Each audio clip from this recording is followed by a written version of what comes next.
Good afternoon. Today is July 9th. The meeting of the Board of Directors of Georgetown Public Utility District is now called to order at 2:03 p.m. Can we have a roll call, please? Yes, Mitch McDonald. Here. Michael Thornborough is currently absent. Treasurer Robert Stovall, Present. Michael Saunders, Vice President, Present. Donna Seaman, President. Present. Director Stovall, would you lead us in the pledge of allegiance? I pledge allegiance to the flag of the United States of America and to the republic for which it stands, one nation, under God, indivisible, with liberty and justice for all.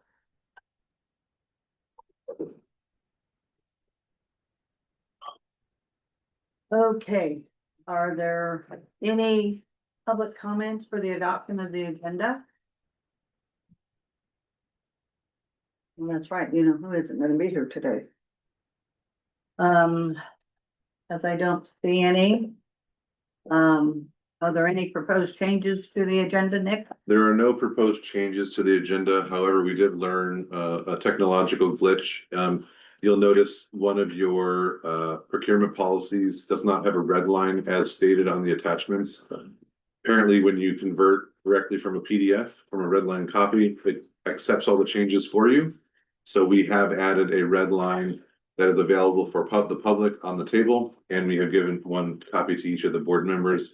And one of the resolutions for the consent calendar item regarding the dental and vision benefits was not included, so that is also included on the table.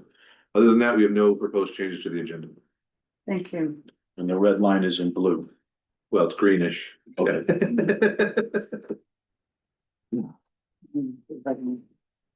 Put everything where it needs to go.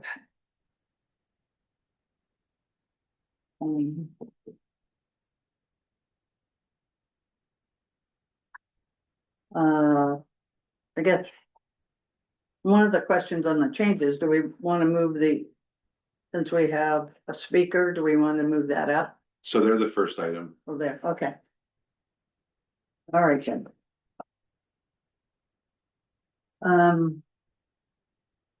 Do we have any? Maybe I'm out of order on.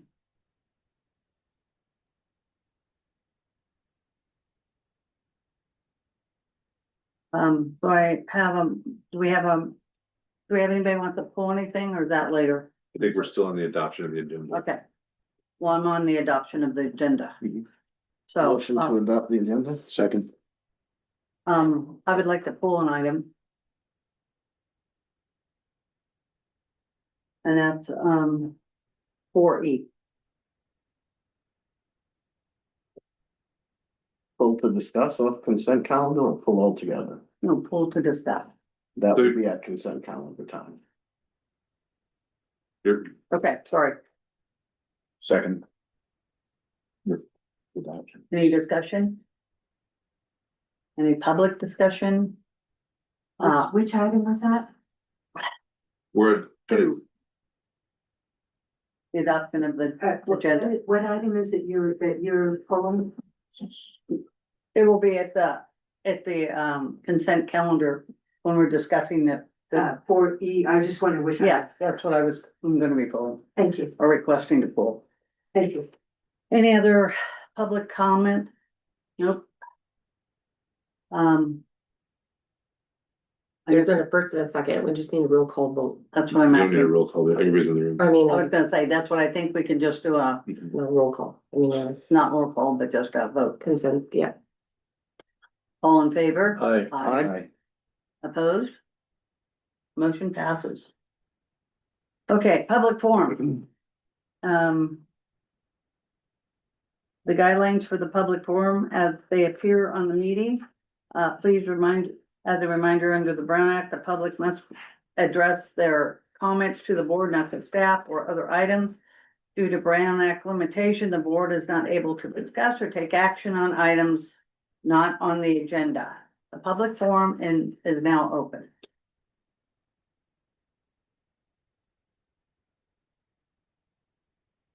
And anyone have anything to pull, to discuss? I have a request to pull 4E. We're on public forum.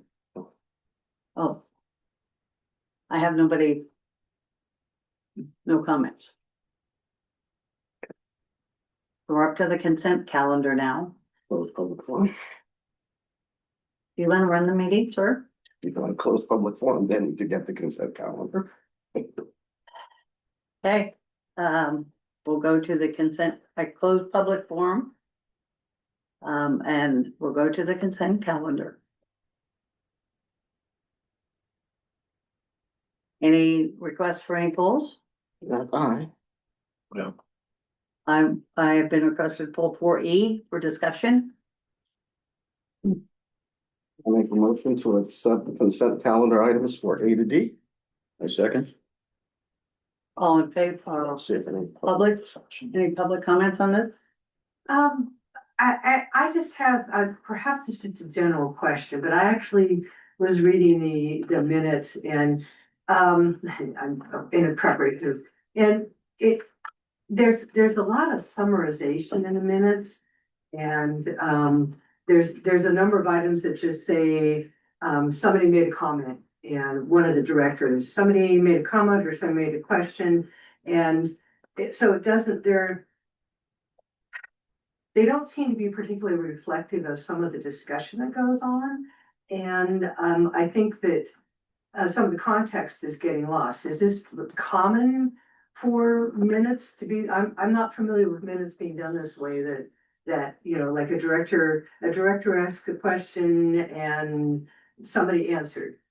And so like, it doesn't say what question was asked, you know, even just briefly, asked about this, asked about that, you know, was given a response. They just seem very brief. And I understand that there are some limitations that, you know, with staffing and such, but they just seem skimpy. So per the board directive, we do action only minutes. And we post all of our videos on the YouTube and on our website. Yes. So if there's a comment that you'd like to go listen to or look at, you're welcome to go watch the video. And that's, so we say who made a comment, but the context, it's much easier to hear it from their own words than to try to gather it and summarize something, because we've tried to summarize in the past. And we've had people say, well, you didn't capture the essence of what I was trying to say. So we try to stay away from that and let people actually, their own words be on the camera. And can I respond? I just, then your website needs a little more direction, because it took me a while to figure out that there actually are YouTube videos out there. Just when you look at the minutes, if you pull up on the calendar, it's just not obvious. And that perhaps the website could be adjusted to direct people for further, you know, somewhere in there, make it a little more obvious how to find things. That's fair. Yeah, we can work on that. Thank you. So if you go on the top governance, Mhm. there's a tab called meetings, and Yes. all the meetings are listed, and in the body of the email is the link to each YouTube for that meeting. Yeah, for the ones, but it took me a while to figure that out, and maybe I'm not as savvy on the computer as other people might be, but it didn't jump out at me as that's how we got it. And it also, I know it refers to an archive, but I haven't figured out where that is either, but. It's on the side. So if you, the archive, if you look to the side, there's a calendar. Yeah. And then right below it, it says history or archive, and you click on a link right there and it takes you all the way back to like 2018, 2019 of all the board agendas. Oh, thank you. What you're saying is very understandable. I mean, Yeah. if you're the first time visitor, it's like, just show me where the starting block is, So I'll just say, you know? let me just, I'm sorry, I don't mean to interrupt you. We have, Part of my point is that if it's there, then I'm a member of the public and I'm trying to sort this out. It's really hard to find out what's there. we have a great deal of restriction on what our website can and cannot do. There's a law that was passed a year ago. That's maybe 2 years ago, there's an ADA requirement where we are very, very limited on what we can and cannot put on there. So graphics and the fun, flashy stuff, we are not allowed to do that anymore. And we have very, very strict limitations, and we have to have a certain score based on how accessible our website is. So we try to keep that score. I think we have to keep it up of 85% or something like that. So that's some of the limitations, but we can work on some better accessibility. Thank you. Yeah, cause I was looking at, can we have it where there's like a disclaimer somewhere right early on? We can that put if it on you the want- minutes. Yeah, if you want to review the, YouTube, you can, this is where the whole video is. That's Yeah. not a bad idea. But we can put on the Reference. bottom of the minutes, we'll put a link to the YouTube. So as they channel, and reference then you- down through it, then it's, or it's at the top or somewhere where they can find it easier. That's an absolutely great suggestion. We will take care of that at the end of this meeting. Thank you.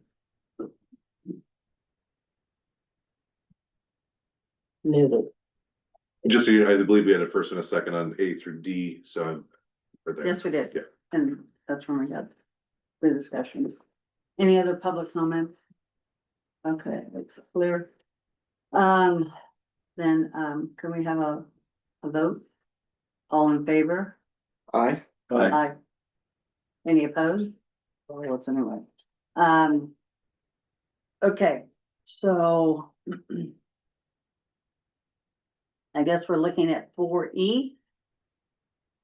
4E is mileage reimbursement for Director Saunders to attend 3 different events. They are noted in the staff report as well as on the form that they are Aqua Region 3 events and RWA board meetings. We will reflect in the minutes per our last discussion on the Monday special meeting that we have to have the actual event in the minutes, so we will reflect the actual events in the minutes. Unfortunately, due to the time of that meeting, we were not able to change this agenda item to include the name because that would have been within the 72-hour window, but we will make sure that the motion includes those event names. Okay. Any comments on this? And I just say it's the full Aqua board, so it's the Aqua board meetings and the RWA board meetings and executive meetings. I apologize. Go ahead. And for future reference, I'm finding that these Mountain County meetings, I get the emails and there's some very interesting stuff coming up. And,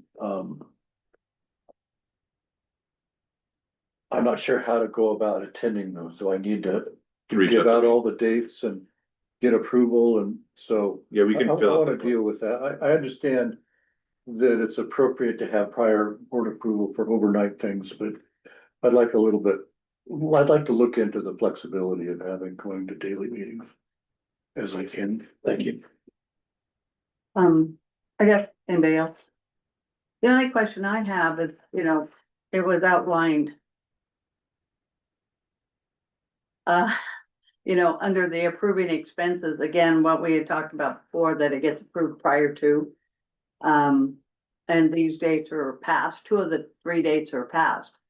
So, and there is no estimated cost or mileage, Only. excuse me, there's no mileage listed or estimate of what it's going to be. So I guess in the future, it'd be good to have that in here. So the form we utilize only says, are you seeking mileage reimbursement? Yes or no? It does not actually show whether or not the mileage is an estimate, because what we have is then he turns in a form that shows the mileage that he drove from his home to the event and then back. So that will be the mileage, and it'd be hard for us to estimate that prior to. Okay, cause I, It is not on the form. it's not in this form, but maybe just have a cost that we're looking at each time. We know what the expenses are, because isn't it normally the same place you're going to? No, Okay, and it's, or as it says, the availability of the meeting. Our meeting is this month, the second week of the month. okay, The one before was the end of June. And this one is, the other ones are 2 weeks from now, and one was this week, so you can't put it in before if I'm putting in monthly meetings. I was not gonna put it in before, but now we are forced to put in all of our stuff prior, so that's what I'm doing. I believe the meetings were called after our last meeting, because I did receive the emails in regard to some of the events. Oh, They were events that were regarding the new appointment of an executive director for Aqua, and so they were called, I want to say around the 20th of June, so he would not have had the opportunity to put it. so that falls into the exemption. Correct. Okay, that's what I wanted to know. Yeah. Go ahead. And sometimes if we're not staying at the location, if it's an overnight event, you have to go from your hotel or take Uber. And there's different mileages within the week that you're traveling from where you're staying to the hotel, and then you add that into, so it's a ballpark. But to and from, but not necessarily while you're there. Yeah, that wouldn't apply to this. This is my regular board meeting, so. it's- Oh, you're regular. Okay. Yes. Do we have any public comments on this? Okay, so we need a motion and a second to approve this, to be paid for this. I'll make a motion that we approve those reimbursements for those 3 dates, 6/30, 7/1/25, and 7/22/25. Or a director, It's for Director Saunders. It is specified. to specify. For Director Saunders. They are RWA and Aqua events is what the minutes was going to read. And it's mileage only. Yes. We need a second. Second. All in favor? Aye. Any opposed? Motion passes. Okay, we are up to. Looks like the office manager's report. Yes, so, per the new directive, if there's any questions, I don't have any updates on, any of the financials. If there's any questions from either the board and or the public, we would be happy to take them at this time. Director Strobel. I would like to address the credit card bill. There's not a page number on it. But you'll note that there's 2 charges for Aqua Lodging for the same period of time. This is being looked into, and the credit the credit to this double charge will be addressed in the next credit card statement. I'll give some context to what he's referring. When I was at Aqua, somehow the credit card that I was utilizing for my room got double charged. So the charge, they pre-approved some of it, and then they, for some reason, ran it again when I left. So there's about a $969 to $1,000 credit coming back to the credit card bill.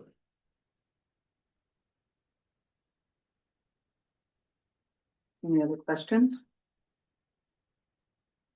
Public? I have one. Okay, go public. Oh, hello.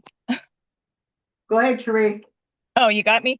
Yeah, I Yeah. have a question. Yeah, on the one on Nick's card, there's like, I don't know, $660 at Crab House and something else. Is that just for him or multiple people? That would be for multiple people. I believe the one you're referring to is myself and Director Stovall and Director Saunders. Okay, because there was a chart that was made from this that was in the first packet. I don't see it in the second packet, but it didn't have I should put the director's name who benefited from it, who it was paid for. We can add the director's names in the future. That's fine. Because As a sometimes when you use your card, are you using it to pay lodging for other people or what? No lodging for any of the directors, just myself. Okay, where does the lodging get paid? Off of the office managers or the office card? The directors are responsible for their own lodging. No, I thought the district was paying for changed. the lodging the other time. Oh, I Uh, mean, that was the registration you guys are doing. Correct. Okay. All right, thanks. Director Strobel. Just as a comment from the treasurer on the actual receipt for that charge, it does identify on the receipt who was there. Not on what I've got. Yeah. I'm saying when I look at the receipts for that Okay, charge. well, All those receipts, they go on per page. For every line item you see here, there is a receipt attached to that for the auditors to look at those, and those have not been included. So the public can't see that. Right. So Nick indicated that they were gonna try to see if they could figure a way to, Yeah, we'll add it to the spreadsheet. especially when it's dispensed like that. Mhm. So it's a little more transparent to the public. Sure, we can do that. Thank you. That would be at least one page Anyway, for each line item. Sheree, is there anything else? Sheree? It Rita? takes a while. It takes a while to unmute on with this new program. No, I'm fine. Thanks. Okay, thank you. Okay. Nothing more on that? Go to board reports. Any, well, we have 3 board reports in writing in the packet. Well, one will be after the fact because it was submitted this morning or yesterday, so Well, that'll be attached to the minutes. right, yes, because Director Strobel turned his in. So if there's, the only one we have is Mitch. Nothing to report. Okay, and then, if anybody has any questions on our reports, we can, go over them if you have them. Anything the public want to discuss on this one? Yes, sir. Just a point from my report, as I understand it, if somebody has any questions about the notes that I made, it would have to be in a public meeting because I cannot talk to 2 people about them. So these are notes that I took from my personal menu. There's memory, there's some things that I understand and others may not understand, but I don't know that I'm at liberty to discuss that with more than one board member. Unless it's in a public meeting. Director Saunders? He's, this is for legal counsel. Director Stovall has presented them in a public meeting already, so if we have questions about it, it's already public, so if anyone has questions on something that was already presented, can they, discuss that with the director? Because it came in after the fact, basically. Outside of the public meeting, Correct. we have to discuss the rule is as it relates to the subject matter of the jurisdiction. It doesn't say whether it was previously discussed or not, because as you know, things can always get put back on the agenda after we've discussed it, so, yeah. So if there's questions, they can bring it back up. At a public meeting, Right. or have their one Brown Act buddy they can discuss it with. Thank you for the clarification. Probably, but. Sorry, that's actually what people call it often. Yeah, that's great, I love that. Do you have another comment, Director Strobel? Yeah, I attended the July 4th, booth for the water board or for the water district, almost a week ago. Thank you. And I guess we can add that, Director Saunders and I actually rode in the parade and manned the booth. Pictures will be in the next meeting, just so someone can't say it was late, so. Yeah, we're gonna get a Oh, video save it of for- the floats. So it goes into, I don't have to put it in, it's separate. Good.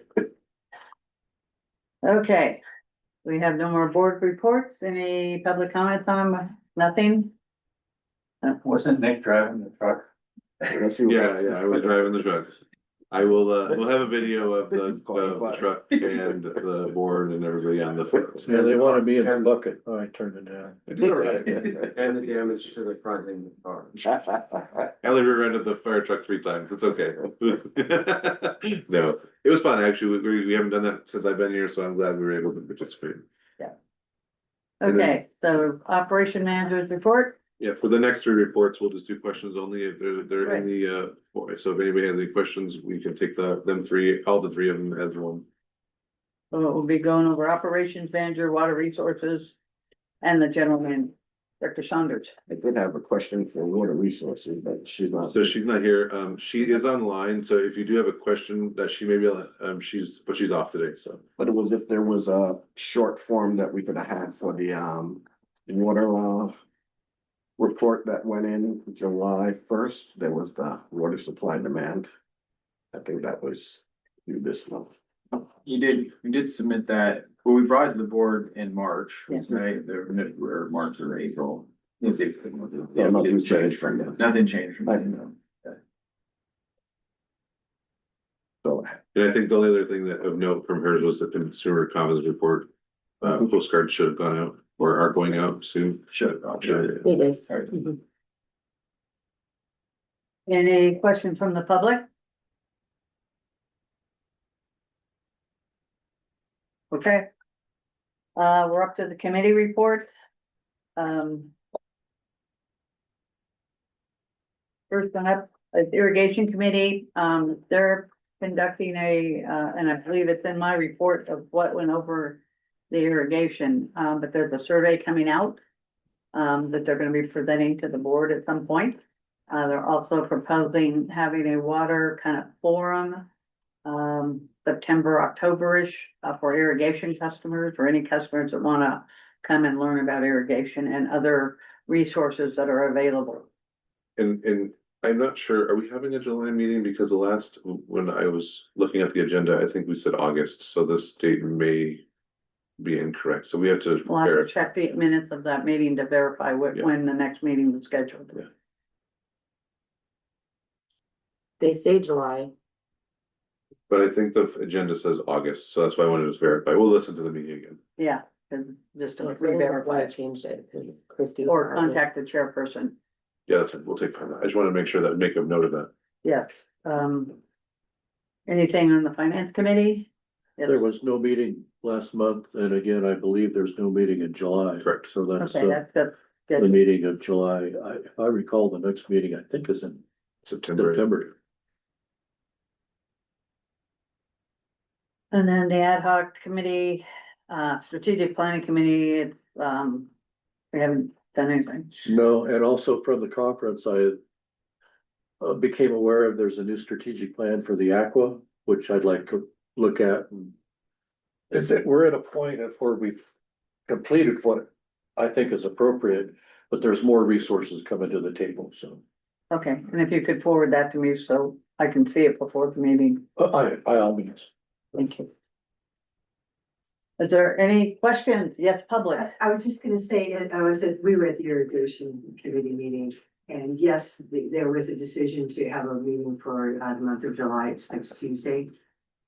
What I was thinking, because I think it was because of the proposed Because of. September, October Yeah, event is why we kicked it. I think that refreshes my memory. We have an agenda put together. It's just gonna be to continue discussing the survey, so. Okay, oh, you have some?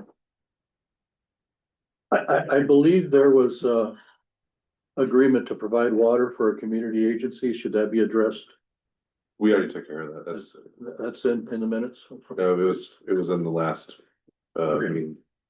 Thank you. Is there any other public comment? Okay, so we're up to action items. I don't think we have any action, legislative items, so, 9 or 8A, I believe, can be skipped.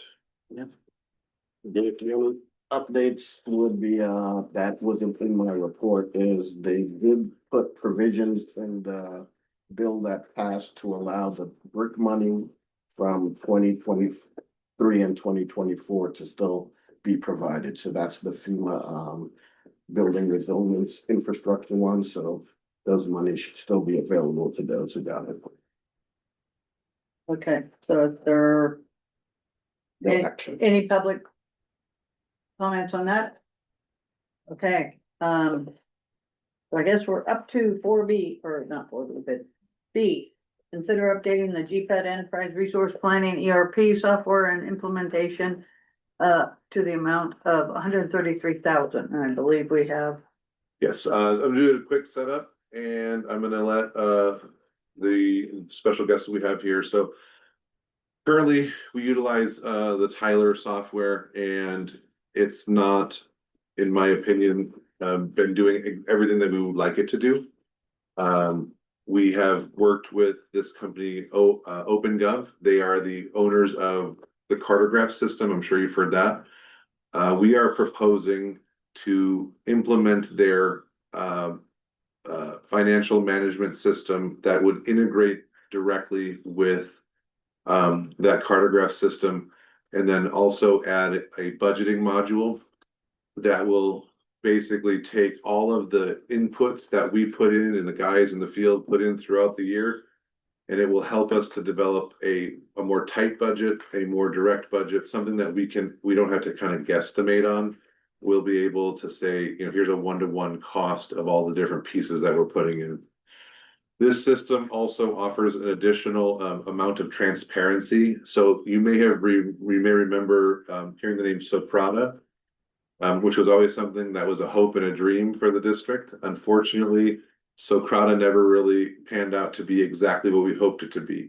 So this software offers a much more robust drill down capability where we can actually look at, I'll say the public can actually see the same things that we can see. Obviously, they get read-only access, but they can actually drill down into those checks. And I'll just kind of pick on Cherie for a second. And the question she had earlier, she'll be able to see those receipts and see the names and see the notes that we make, so she can actually get in and look at all of the stuff and hopefully answer some of the questions that she may have. And then the last thing I really want to point out, and I'm hoping not to steal all of their thunder because they do have a great short presentation to go over. This would take away our server on-site premises server with the Tyler program, which anybody who's familiar with cybersecurity and the concerns of that, we bear all of those concerns right now because we have an on-premise server. And in this case, we will have a cloud-based server where a lot of that liability will be transferred over to this new company. So without further ado, I have Brandon Cook, and I'm not sure, what's your job title? I'm the regional manager in the West. So regional manager, and then Isabel Zero, which I just learned how to say her last name, which is awesome. And they're gonna do a quick presentation, so I'm gonna run through, and if you have any questions, we'll do some at the end. Hi, everyone. It's so nice to be here. President Seaman, Board of Directors, thank you so much for having us. We're super excited to be here. And over the course of the past few months, we've had the absolute pleasure, can't speak more highly, of working with Nick and with Jessica. It's been an absolute pleasure. They've been so collaborative, and their vision for the district has really helped us do our jobs better. So yeah, super excited to, potentially expand this really successful partnership that we already have with the district, and really align to a lot of the goals that we know you all have. As Nick mentioned, my name is Isabel. I'll start us off, but feel free to interrupt, ask questions. Like, this is your time. So, we're here for you. We're here to be resources. We really want to make sure that you feel really excited, about this honestly transformational shift for the district. So with that, let's dive in. What we like to do just at the forefront is level set, and come back to the reason we're here, right? So this actually came right from your website, and these are 3 core things that we want to help you deliver to the public, but then also just to staff. So we believe that with these core solutions, you will be able to deliver better customer service, be way more fiscally responsible, whether that's, internally, board, or even just to the public, and then just really help support that overall goal, to protect community resources. So we're really excited to dive in and kind of share how that actually looks. But yeah, just wanted to start here.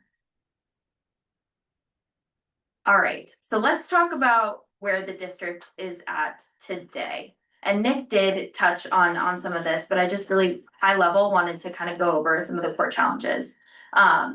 There's not a lot of support or software development with your current on-prem solution. There's a lot of, disparate solutions that aren't interconnected. They don't talk to each other. That can lead to obviously manual human errors. We're all human. Duplicative data, just confusing overall systems. And that makes it really hard to have that financial visibility into the reporting of, okay, what's actually going down? Can I, as a board director, log into my own OpenGov dashboard and see exactly my personalized view of what I want to see, what's important to me? And then can we publish that out to the public so they can go in and look for themselves? So that will really, really help, I think, a lot of the goals that that the district has. And then really creating a centralized place of truth for all core data to be held. And then again, like this would be a cloud version of software, which is really exciting for the district and will certainly change a lot of things. Any questions about like the current challenges today? Okay, cool. Now moving forward to some benefits. So OpenGov, just a little bit of context if you guys aren't super familiar, but we were founded with a mission to power more effective and accountable government.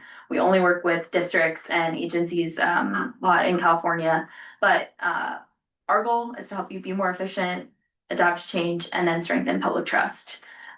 We have, award-winning support. That's why we're here. And then it's really a powerful reporting tool so that you are working truly with one partner instead of having a lot of different softwares, just one centralized partner. That's going to help you really adapt to change and address your goals.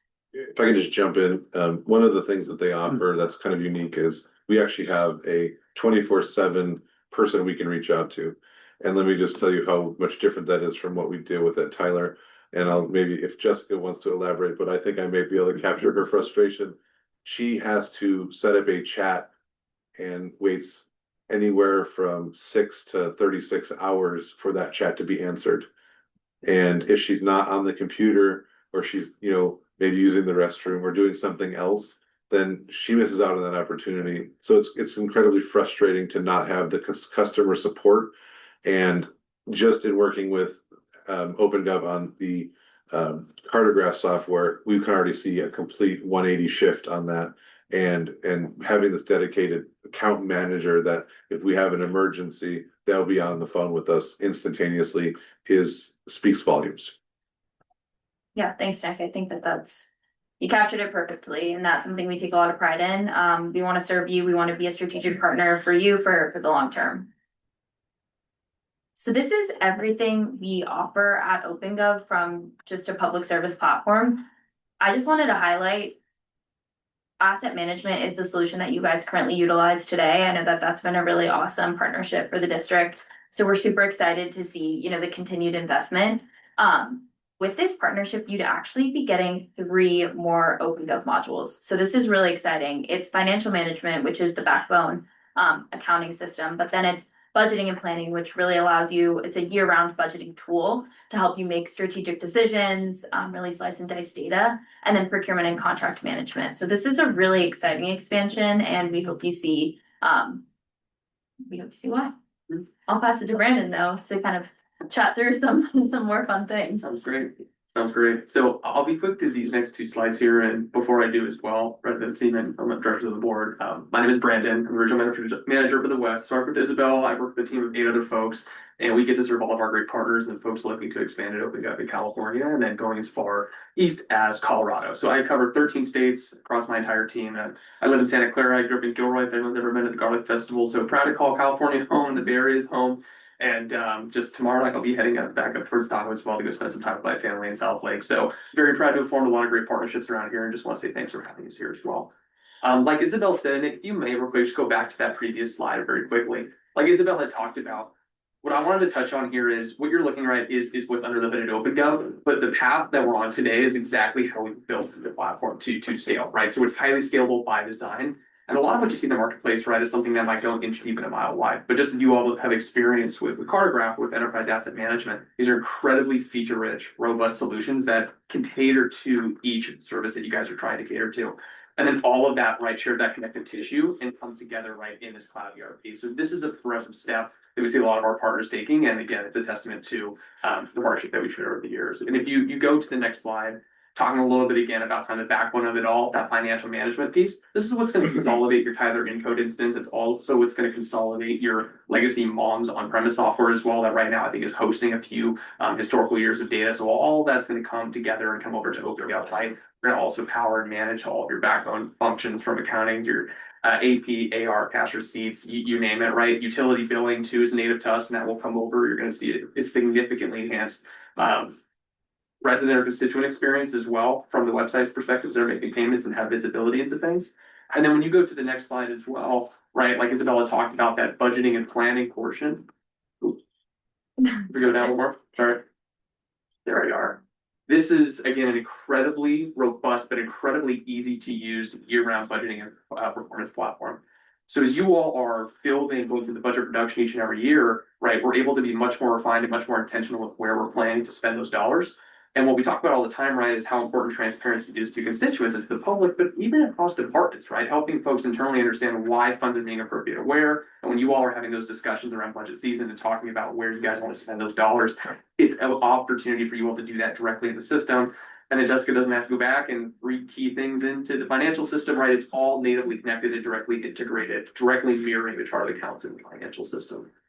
And then again, the transparency side of things as well, where folks can drill all the way down to that check level if they want. And we have some visual. Enterprise resource planning. As a treasurer, I look at receipts and costs, for example, when Adam, our operations manager, gives to the board how much it costs to repair something Mhm. in the district, we see it at one cost for the whole job. Mhm. But as a treasurer, I could see how that's spread across 3, 4, sometimes, different accounting areas. So this would be available to the public to drill down and actually see how a job, how many, because I know when I look at hours that staff do, every staff, inside and out, allocates their hours to different cost categories. So this is gonna be available, transparent, where the public can actually see. That's correct. So if inside of, right, of course, inside the financial systems, you're ingesting any sort of like cascading labor allocations or other costs that step back to one major project, absolutely. And that kind of granular detail is something that can be viewed, of course, from your standpoint, but then also from the public standpoint. Great. Very good question. Got some cool pictures for you coming up soon, and so you can actually see what that looks like. Absolutely. We'll keep moving along. Couple of things here, and again, I just like to touch on this, because it is so important, right? We talked about these types of investments, of course, these are critical systems, it's critical infrastructure for any entity that we're working with. But there, of course, are significant areas where you guys are gonna see both hard dollar savings and then also like implicit savings, right? Reallocated time and otherwise. So I wanted to include a couple of snapshots as well from just some of our other partners, because we hear so often, right, that support is critical. So the very first thing on there is from South Island Public Service District, and they showed a little bit about their experience just with what they had previously being limited in terms of support, and now the kind of responsiveness that they see with OpenGov as well, right? So they were able to have, of course, connection to us even on the weekends through that 24/7 chat. We understand the job never stops, and again, we have folks that can cater to you guys on the clock. City of Alameda, right, kind of going back towards the Bay Area, they were able to save 50% in terms of their budget production process. And again, that's because all of that budget actuals data is flushing out of the system. So each and every year when you turn your budget over, you don't have to reinvent the wheel every time, right? We can say, here's last year's actuals, that's our starting point, and then we continue forward.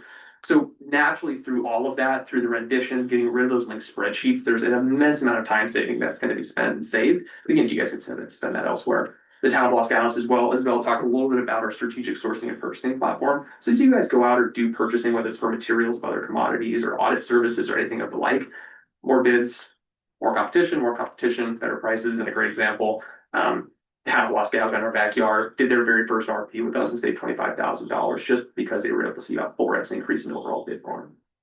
So we'll talk a little more about that too, and if you want to keep going. But the other areas here, right, and I'll just kind of burn through some of these. We talked about the reduction in budget development time. That 50% also is something that we see pretty much on an average across all of our partners, if not more. In some cases, depending on how human dependent it is currently.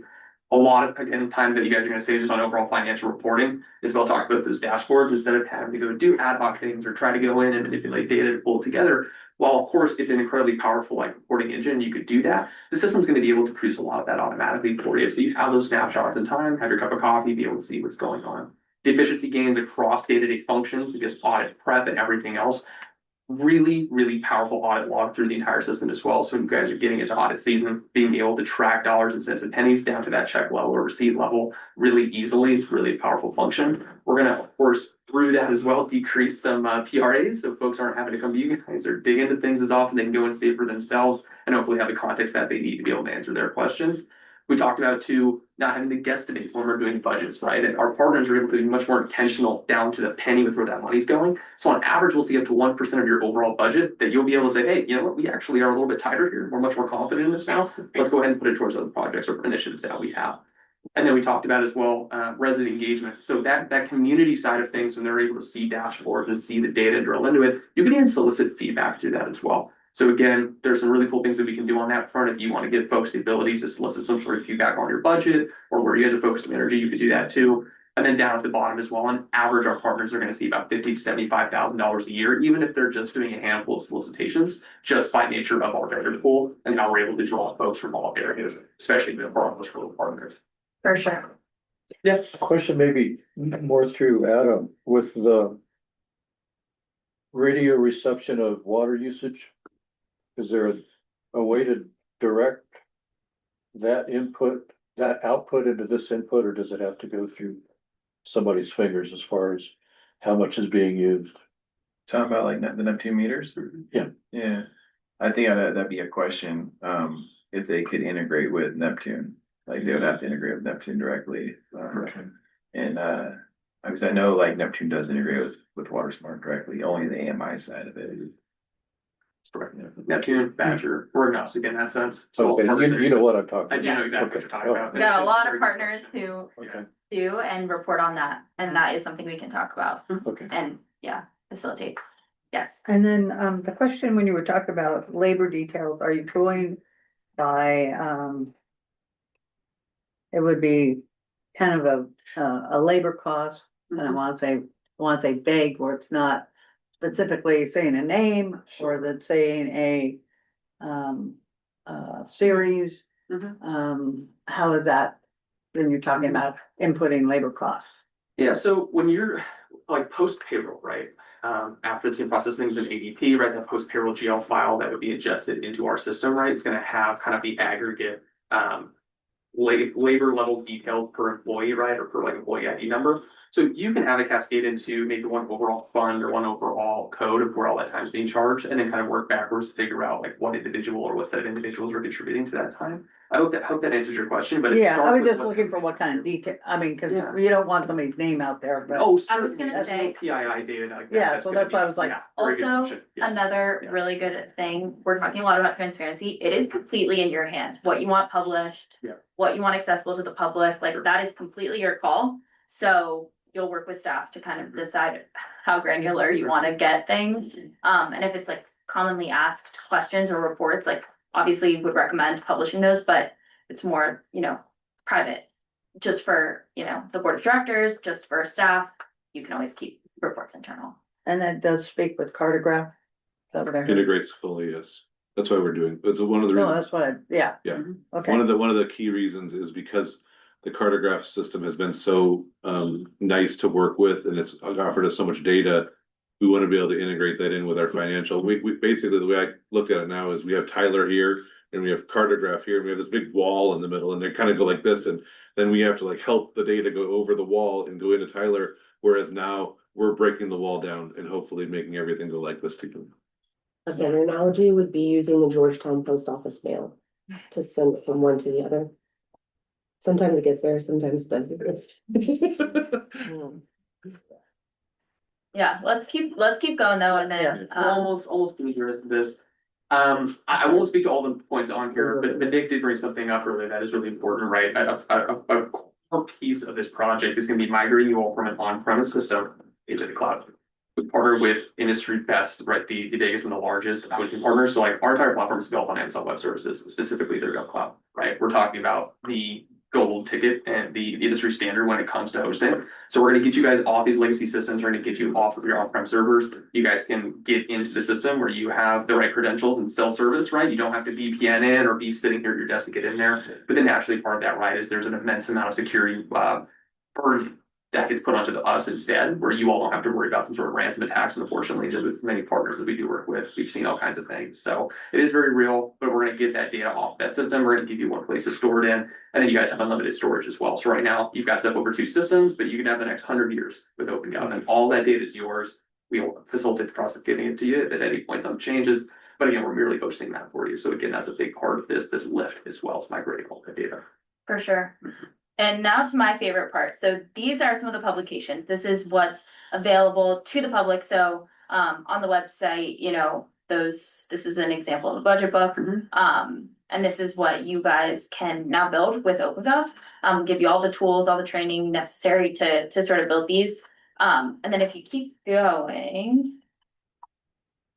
Now we're talking a lot about reports. So these are actually some of the dashboards that you'll now be able to have access to as board directors, but also you can take any number of these and publish them out. So these can be internal, they can be staff only, and then you can actually configure and build your own dashboard. So, you know, whatever you care about specifically, you'll be able to kind of log into OpenGov and see the data that you need. And then drill down. These are, you know, live, real reports, and they'll give you all that granular data. Excuse me.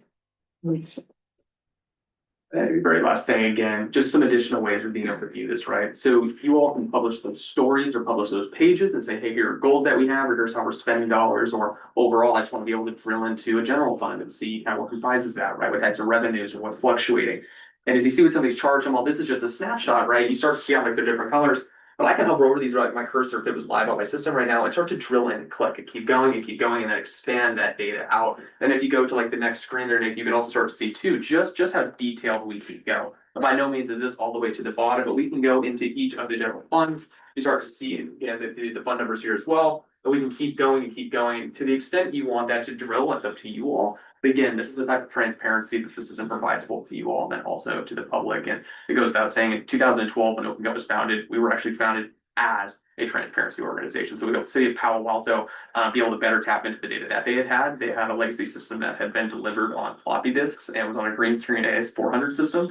And our co-founder said, you know what, I think that's enough. So we've grown a lot since then. But you're starting to see too those roots also permeate the rest of the platform. So it's something we pride ourselves on and something we're certainly excited about delivering for you all. And then here again is kind of the investment summary, which I think is part of what's been given to you all as well, which we're happy to answer any questions about. So, from what we pay currently, we pay about 40,000 total, in actual costs. So it's about 30,000 for what we pay now for for Tyler. We have approximately $8,000 per year to pay for mom, which this will fully get rid of the mom software. So we will not have that line item anymore. And the additional charge, though, 20,000-ish. Well, so let me add before I continue on to that. There are additional costs that aren't necessarily calculated in the budget for mom because we have to have the dedicated server here. So we have IT costs of having an IT person come in and help us with access. And then every time we access it, we have a fee that we have to pay. So it's kind of we don't have to access it very often, but it's a lot of sunk cost just to have the ability to access it. The last piece is approximately $20,000 if you do the math correctly. And that is to add the budgeting and the procurement software onto the package.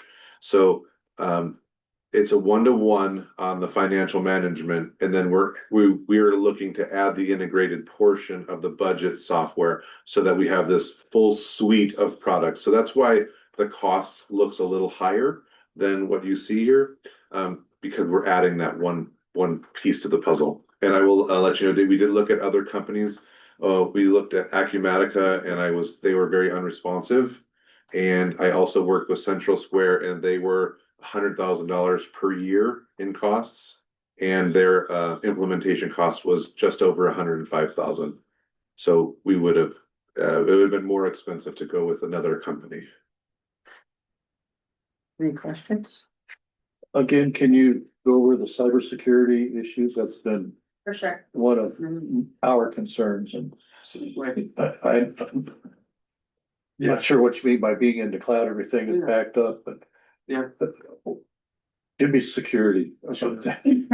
So No ransomware. yeah, no, it's great. And I can speak to a little bit. I can make it really simple. Yeah. If you have things on old servers and they're literally kept like in this building, if anything happened to this building or that specific like server, Mhm. you would lose all of your financial history. Then when you move to the cloud, your data is hosted in multiple like safe zones, essentially. That's how I think about it in my head. It's like, okay, Amazon Web Services hosts my data in multiple locations throughout the country, essentially. They're super well protected. So if one data site goes down, there's still like so many more to back up your data. You've got geo-redundant data centers. Okay. And so it's so much safer for your data, and it also takes the risk out of the district. So you're not responsible for it, that responsibility is on us to protect and host your data. Hopefully that answers your question, that's how I think about it. Yeah, thank you. And I will say real quick, and I don't mean to continue to belabor it, but we have a IT person, his name is James, he's great. But he's just a local IT guy and he doesn't, it's not like we have a big firm or somebody who is here to like at our beck and call for IT support. So this takes all of that away and puts it into their hands. Director McDowell? Yeah, I like the redundancy. I figured that would be, as far as the public first time accessing. The lady brought up earlier, how do you begin the process? If we've never been exposed to it, how do you get Sure. Into it. into it? So I could see, I'm on the inside here. I get the inside, Sure. but if I had to go out on the website and try to figure this out, I'd be where she is and I go, where do you start? I have to call Nichols. Of course. So how does this begin? How would the public get introduced to this? Good question. No, it's a very good question. So one of the things I think we pride ourselves on so much is having consumer grade technology. There's a lot of stuff with a lot of bells and whistles, but you have to have a degree of MIT to be able to actually drill into things and understand how to use it.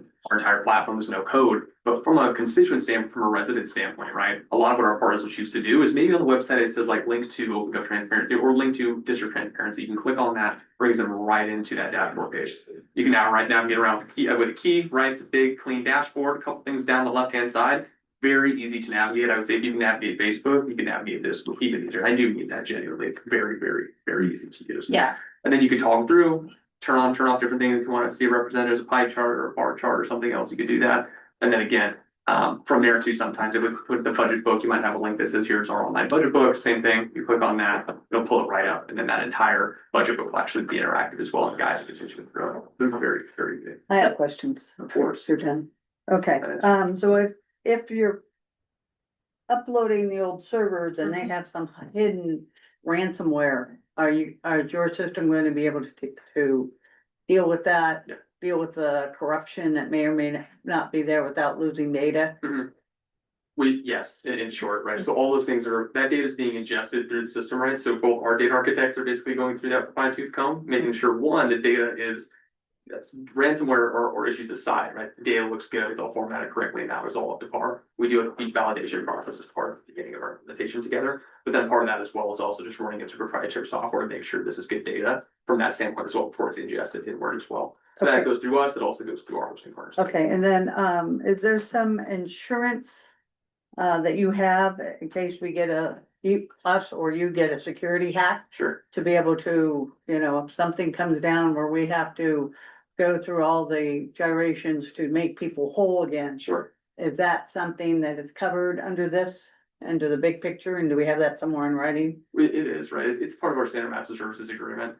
Which the great thing too about what we're doing together is we already have our existing partnership with Enterprise Asset Management, and those underlying terms are the same ones, right? That would be a part of this as well. So the same protections that we've agreed to, let me speak to this as well. But the same terms that we've already agreed to would be the same terms guiding this expansion project together. And just to expect, legal has already reviewed the MSA, the master service agreement, and Brian has reviewed it. And he said it's standard and he approved it, so we're good to go on that front. Okay, Mhm. one. Sir, I have a question for was there downtime expectations? Oh, we are 99 with 5 nines after the decimal. Oh, wow. Yeah, so it's actually, I think it's just under 2, it's like 3 nines or 4 nines, or 5. It's 99.99999. Great. Yeah. Yeah. Great. That's right. and do we have a copy of the report that Brian has done? The MSA, Laura. Yeah, the. I went master over that. services agreement. So do we have that information? I can get you a copy of it, yeah. So we have it, somewhere documented. Oh, yeah, we absolutely have a copy of it, yes. That's what I'm at. Yeah. Yeah, there's And- countersigned copies of that too already, with this agreement. Yeah, I mean, Yeah, it's all. And I have all the correspondence with Brian to show his review and what he's done, so. Okay, and then to go back to the money part, so the 40,000 we were looking at with Tyler, mom and the IT costs, that's only a one-time shot. No, those are yearly costs. No, but once they're gone, Oh, they're done. correct. So then our bill would be 61,000, Correct. so we're only saving. Well, we may be actually paying for both items. At the tune of like 101,000 for 1 year. And then we would have to be looking then at the 61 every year after that. Correct. The 61,000 will be the reoccurring cost. The 133,000 is the implementation. That's their, That was what I was. okay, sorry, I apologize. No, what I'm talking about is, we're already paying out roughly 40,000 for the Correct. Tyler mom and IT costs. Correct. This year, say. And now we're going to put 61 on top of that until I see what you're saying. it gets. The 1 year passes, Sure. and then all of a sudden this 40,000 will, rough number, 40,000 will drop off, and then the 61,000 will then be our yearly cost. That is correct. And I don't anticipate paying the full $40,000. We'll obviously have to keep Tyler and mom operational for while the transition is going on. But once the transition is over, we will not be paying for those anymore. So I would say roughly half of the $40,000 will only be the charge for this year. Have we reached out to find out what our cost would be and will it be prorated? That's What what we pay. we have not, because I didn't want to do that before we had any direction from the board here. But Okay. we will be working with Tyler to and the mom software, we pay monthly, so that's an easy one. Okay, and then this is gonna be off of the admin budget. No, well, the 61,000 is in the admin budget, the 133 is in the capital improvement plan budget. And then what is the cost that will be incurred after that? Is there a percentage that it's gonna go up every year? This isn't a fixed cost of 61,000? We do a standard 5%, 5% year over year alert that directly supports our customer success functions, and then also research and development of the same platform. So it's 61 plus 5%. Which is the standard we have as well for our existing agreement with Enterprise Asset Management. Okay. Mhm. Any other questions? Yes, sir. Just a comment that also remember that this is gonna be reflected in our audit as well on David Gatsby, so it'll cover the IT and software is now taken out separately too, so. Right. Okay. Do we have any? Public comment online. Well, oh, there it is. Sorry, we were in front of my. So sorry. The hall over there. Sheree? Yes, I've got two questions. Back when they approved Tyler, about 3 months later, their cloud was hacked. Have you ever been hacked? As in the time that I've been with OpenGov and in all the Yeah. conversations I'm part of, we have not experienced some sort of ransomware attack that has put any sort of downtime on our platforms as Okay. well. Yeah. That's Yeah. good. There And are then certain- my other question is, in Tyler, somehow they could never get a report Mhm. that would show what the electronic fund transfers are. Do your reports reflect those charges? The electronic fund transfers. Yeah, EFTs. The Yeah, only you do thing that. we ever get to see is checks. Sure. You'll, That type of granular detail is something that the system could produce as well. Now, if it's something that's gonna be made public facing, it's up to you guys. Yeah, okay, all right, thank you. Very good. Oh, go ahead. They've been in business since 2012. Mhm. And how long have we had Tyler? Since like 2017 or 19, 2019? maybe How 20. come we didn't know about these guys? They didn't. They didn't bid on it, they didn't bid. They didn't bid. They didn't bid. Very good. But we should have gone with them in the beginning. Well, I'll look at Brandon and I'll tell him to talk to his people that are above him and say you screwed up 5 years ago. It's above my pay grade. I knew when Tyler was here, I didn't smell it. It didn't smell good. I knew it. Well, I will say, they have been an absolute dream to work with, so. Not just because they're trying to sell a product, honestly, Adam has had just a great, working with the asset management software, working with Cartograph, everything has been very, very smooth, and. You guys have seen the reports that come out of that Cartograph, and everybody has been very happy with it. I remember at the beginning, one of the deals was if we had a problem, they'd have to come out here and then stay at a hotel or something and work with you guys. It was like, When is it, they couldn't just come out and. Yeah, they're help? based in Texas. Yeah, they were in Texas, so. We're in San Francisco. Yeah, We drove out here this morning. yeah. But I will say that the software development that's gone into creating the whole platform, we're developing best in class software all the time. So what it was in 2012 is just a piece of what you see today. And I'm glad you guys are coming on board now when it is like a fully integrated picture. And then from like the customer success and just like company standpoint, a lot of the folks come from the public sector. So I have a connection to state and local government, people who are building this product do, people who are supporting this product do. And I genuinely think it makes us actually care about what we're trying to do. It's not about like, it's about you guys. It's about making sure that your staff and your constituents have the tools they need to be successful and make you guys fill out your mission, right? To make sure that everyone has awesome water in the best way you can. And that's why I like working at OpenGov. And I don't get paid to say that, but genuinely, it's a great company to work for because there is that mission behind it. there any other public comments?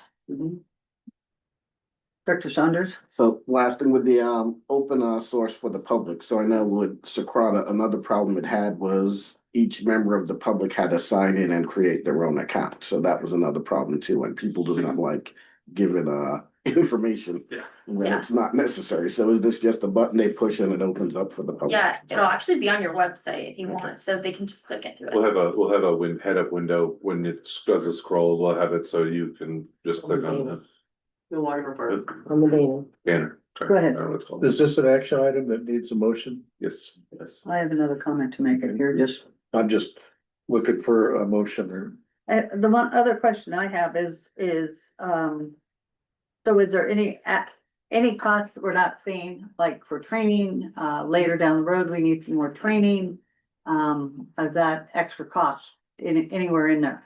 So in full candid transparency, no, there's no hidden costs or anything else that's a part of that, right? Like, as you're saying, we take a incredibly large portion of that lift on ourselves. And what I mean by that is we're doing about 8% of this project in totality. We do an incredible amount of training with you all. In fact, part of the package that we have is we will be sending folks out a couple of times throughout the implementation to facilitate trainings, to facilitate the collection, really make sure that we're accomplishing our goals throughout that entire project charter.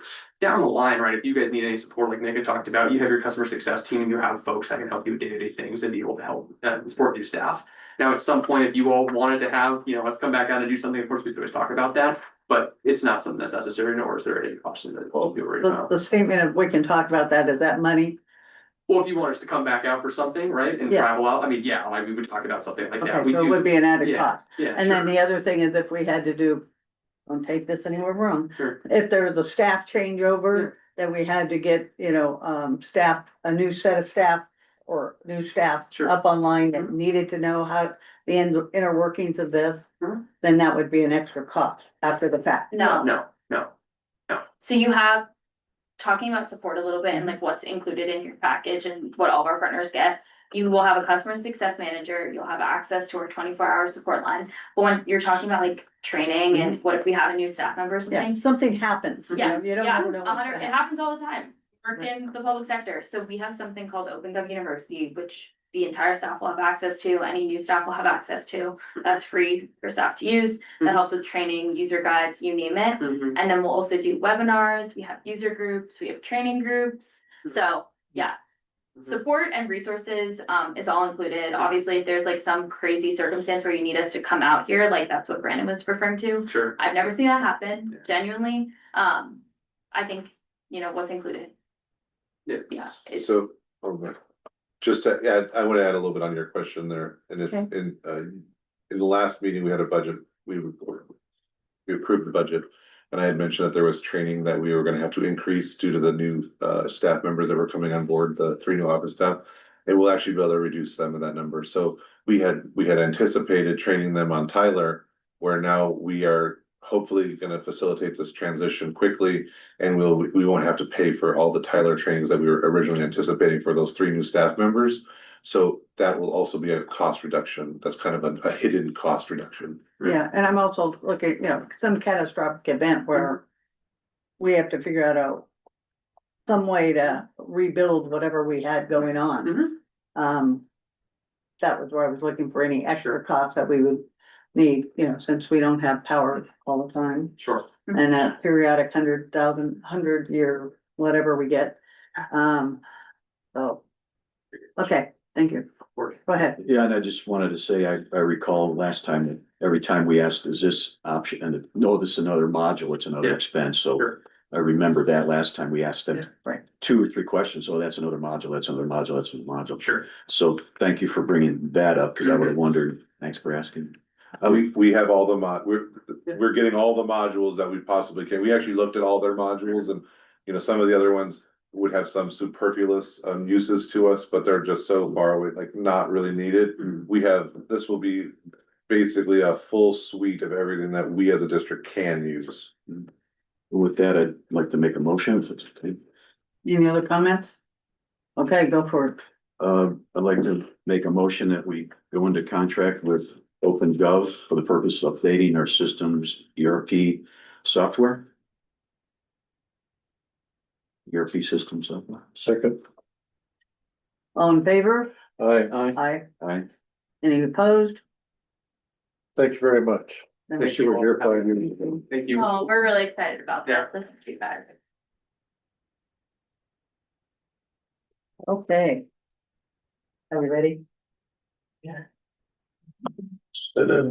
I think we're up to 8C. 8C, so this item I will turn over to Adam in a moment, but I will start off by saying this was regarding the large 10-wheel dump truck. We did receive some unfortunate news that the previous owner did not do the correct maintenance procedures. We did have an independent investigation and inspection done on the truck. Did not see anything of concern. That is also included in this item. Unfortunately, the engine has had some catastrophic failure. And there's a couple options that we have to move forward. The staff is recommending putting in a remanufactured engine that would give us a 2-year warranty on this truck to move forward. Price is about $66,000. I do have it as 70, not to exceed 70, just in case there's anything that might come up along the way.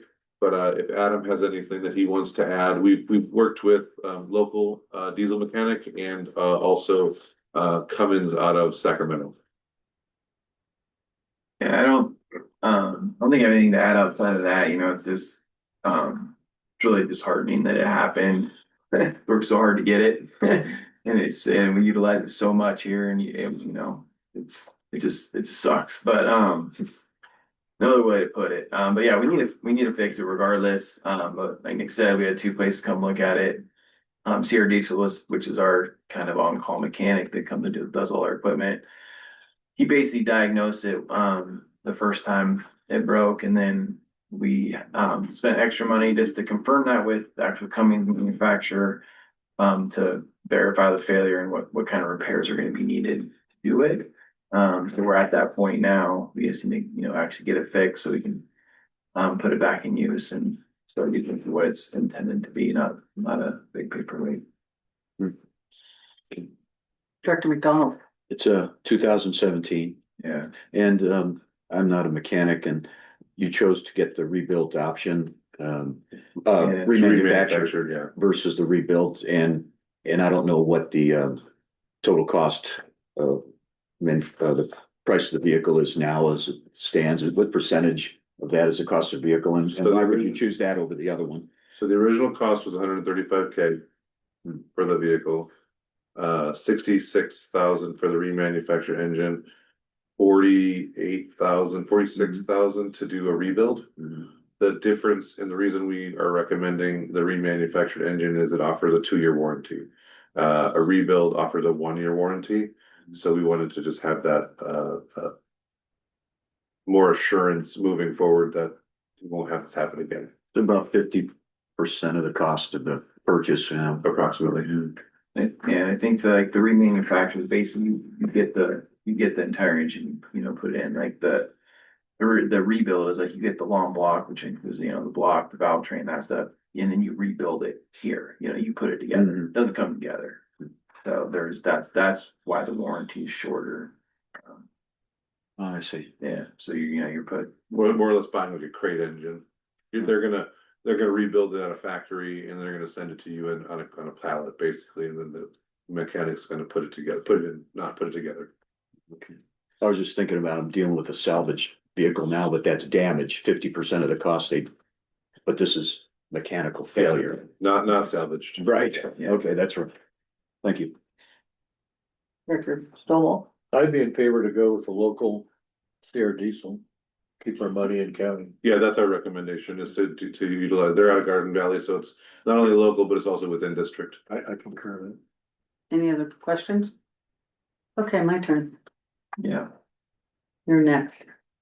Wasn't there a warranty on it originally? Those as is. Okay, and before we go invest 66,000, have we had anything like the transmission check, the other big items on that truck? Not like, a basic inspection, but not an in-depth. Yeah, like not like torn apart inspection, if that's what you're Because referring to. if we're dropping 66,000 and we have probably 25,000 if the transmission takes a crap, then we're back stuck again now with a rebuild engine and no truck movement. Yeah. So I would suggest we get some kind of check on the other big body parts that are important. Yeah, I mean, and it's something we definitely explore. I can, get good costs on, it, but I do like a real internal transmission inspection. I mean, you can check that, usually you check fluids and stuff, Well, I and you mean, yeah, run scans on them and stuff. Well, that was done. That was done, yes. But like if you're talking about clearances between gears and stuff, that's a whole different story. And that's kind of what this, this failure was. It was a clearance thing internally. It doesn't come with like a basic inspection like engine? that. Yeah. Yeah, cause I was reading through the original thing that we got back, in 24. And all they were talking about is display, codes and bulk codes. But nothing of a real, which is something we missed, that there was not a real full-blown inspection done on that thing before we bought it. Well, that's kind of what that is, right? Because you have like two different levels of inspections, obviously, right? You can tear a motor down and do, Right. like clearances, between gears, between valves, that kind of thing, which is not typically what you do when you buy usability. You typically look at codes, you typically look at fluids, because when you see it, if there is a code, it's gonna say, if you have a valve train out of adjustment, you're gonna have either compression issue or something else in that cylinder. That was done, that kind of high level inspection purposes through the computer. So there's all these cars are now really computer driven, and you can see those you're not gonna see clearances. No, we did not do that. It's not a typical use. I mean, if you gone at that, you're talking, a $10,000 inspection. So. Of course. And so this one comes with 2-year warranty, but that's just on the engine. And it looked like it's broken down twice within the year that we've owned it. That was it's the same issue. Same The issue. first breakdown was, But we've Like- had 2 breakdowns, Well- same one, but different times it broke it again. was like 2 days, it was like within 2 days. They were within 2 days. It was the same issue. And then where do we plan on pulling this money out? We have it's within the, Budget. vehicle maintenance budgets of 3 different departments. So we're making a cut somewhere else We will, to accommodate this We- extra cost. we will have to make a cut, or we'll have to make a budget adjustment later if we need to have something else done, yes. Okay. Oh, you have something else now? No, I just, You're feeding off of me? yeah, actually. Okay, Director McDonald. Thank you. Yeah, I'm kind of going through this kind of stuff. I took a 6,500 mile trip and the transmission was going out, and I've been racking my brains trying to figure out how to ascertain the condition of the transmission and well, should have done a little more maintenance. But now that I did the fluid maintenance, okay, where I'm getting at is now that I going down to the finite element analysis, what you're doing, and you get a cost and it's like this, and then, you would get another vehicle. Now you got another set of unknown unknowns. So you buy, let's say the other option was to get another vehicle, not saying that's on the plate, but now you've got, what do we got? How many, 18 months? We know, Yeah. we know a lot about the vehicle. You get another vehicle And then you got a whole, it's a clean slate again. You don't know what you don't know. So I liked where you were going, and then you run into the. Why don't we get if it was justified to get a new vehicle? Well, no, I didn't go down that path. Not far. I'm just saying now that we are looking at getting if the truck is down and Yeah, we're gonna put it in for repairs, do we need to look at it a little harder to determine, is it the 66,000 only is what we're looking at, or is, once they get to tearing this thing down and they start realizing all of a sudden now we have another 25,000 because now the transmission, the clutch and everything else is kind of already worn, and maybe we should have looked at that before we went down the initial path, because then now we're up to, 80 to 100,000 we're investing in this vehicle. I mean, someone can definitely explore, you know, you can definitely go down that road, you know. I mean, Check can your that engine. diesel guy look at it a little harder and give us a, Well, he's gonna, I mean, there's definitely, any mechanic can do that, right? It's just how much we wanna pay for it. You know, any mechanic can tear out the transmission, look at the clutch, look at the rear end, you know. We can work with them on having them do a little thorough inspection on the rest of the Yeah, pieces. what's the life expectancy of it, of the transmission? yeah, any of the big stuff. I'd have to look on. I think we're at 250,000 miles is when we start to evaluate it, but it's only got 100. 450. Yeah, so it's not anywhere within Okay, like the GSA requirement. thank you. Dr. Strobel? I think, to piggyback on your point, President Seaman, is that the engine's gotta be out. It'd be a whole lot easier to look at the transmission with the engine out. Right? So it would be maybe more cost effective to do it now Yeah. than wait till later, so. We have a little bit of wiggle room in here. We can have them do a transmission inspection and a rear end inspection. Those I are mean, the, it's totally accessible. I mean, to get to the clutch, it's right there. Otherwise, you gotta pull one or the other. I think that's something definitely we definitely look at, would be a clutch for sure, Yeah. because you are right there. Good point. So that would be an extra cost. Yeah. Right at the, so if we're gonna be budgeting for this thing, maybe we should be budgeting for the engine, which we have a fixed cost, and a potential clutch. If we're gonna do it, or you're gonna be saying, okay, you guys are gonna stop. And now we have to come back and we have to look at another extra amount, so the rig will be shut down another month by the time we get back in on it. To give you an approval. we can increase the not to exceed above 70, and then if we do come across something within the discretion of staff, we can address that at that time, so we don't have to keep coming back. So, I mean, if you wanna go up to 100,000, I don't think it's gonna cost that much, but it's up to the board's discretion if that's something you guys wanna do. We have a rough idea of what a clutch is gonna, I know what my truck was, but is it close to that? Probably 5 to 10 grand for a truck like that. I don't. I think at least, yeah. I mean, I know like this turbo is 7,000. A normal car is like about 1,500, so. Not how much? Mine was For the turbo, it's about 7,000, where a normal car would be 1,500. I'm guessing between Mine- 5 and 10 to do a clutch. Mine was 3,600 for my truck, for the transmission, or for the clutch. But it's already gonna be open, so that's, that's part of that is to break it, and do all this, do all the work. I'm just, to get it. so that's what I'm looking at. If we're gonna go down this rabbit hole, let's not slow it down once it gets in motion, because, So according to legal counsel, you can set whatever number not to exceed. I know my car is 7,000.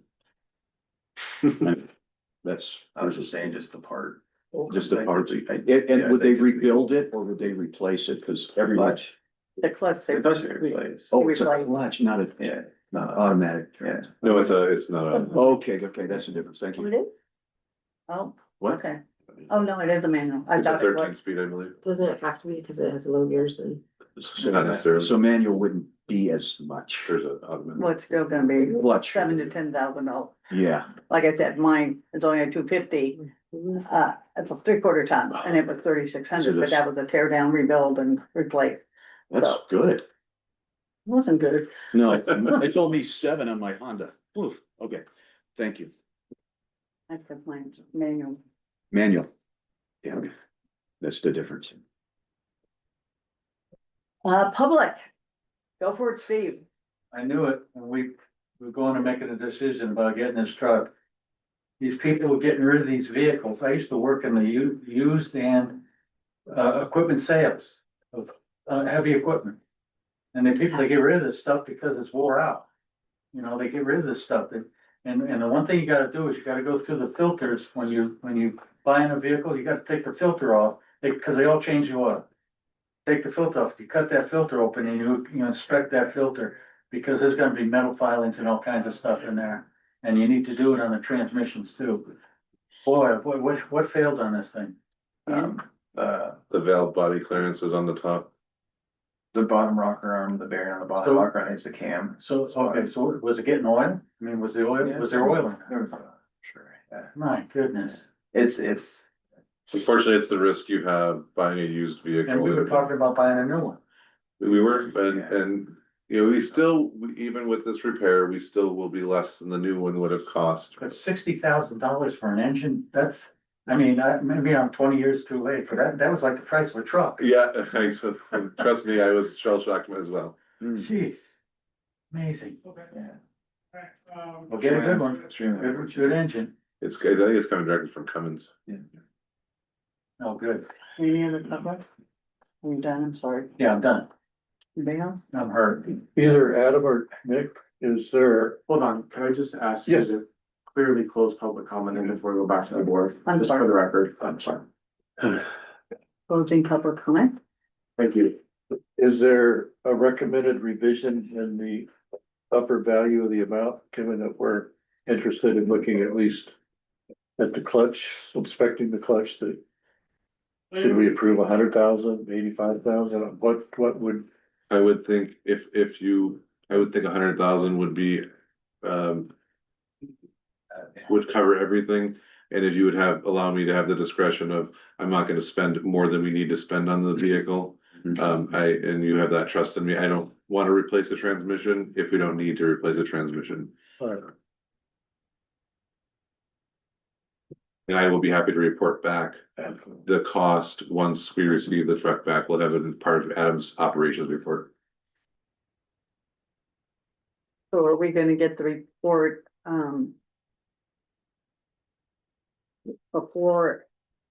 before it's actually done?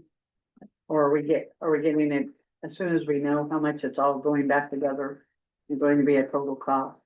I can, when we receive any updates on additional costs, I can send it out to the board as we receive them. If we have to do clutch and transmission inspection, I can send it out to the board and make you aware of what any additional costs he thinks there are. That would be advantageous to you all. It would be good for transparency. Well, do we have a motion? I move that we proceed with the work needed to repair dump truck number 18, not to exceed $100,000.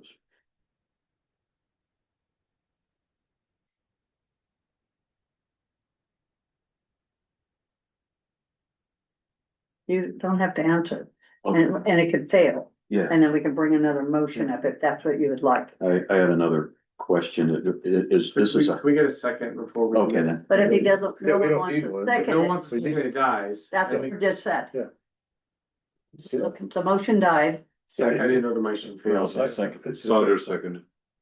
we did, I just said second. Just now. The discussion, yes. yeah, cause I had asked and it had died, and that's when I went Didn't die, to. he's posed the question. That's okay. So we can discuss it more, correct? Yes. Okay, thank you. I just had a question and this is the vehicle is used or is intended to use frequently. If there's some, so it's 100,000, that'll cover just about anything, I guess. I was saying if we needed another approval before this would cover This it. would cover Yeah, the. okay, so I'm. That's why I brought it up like that. Thank you. Yeah, that was one. Any more discussion? All in favor? Aye. Aye. Any opposed? Motion passed.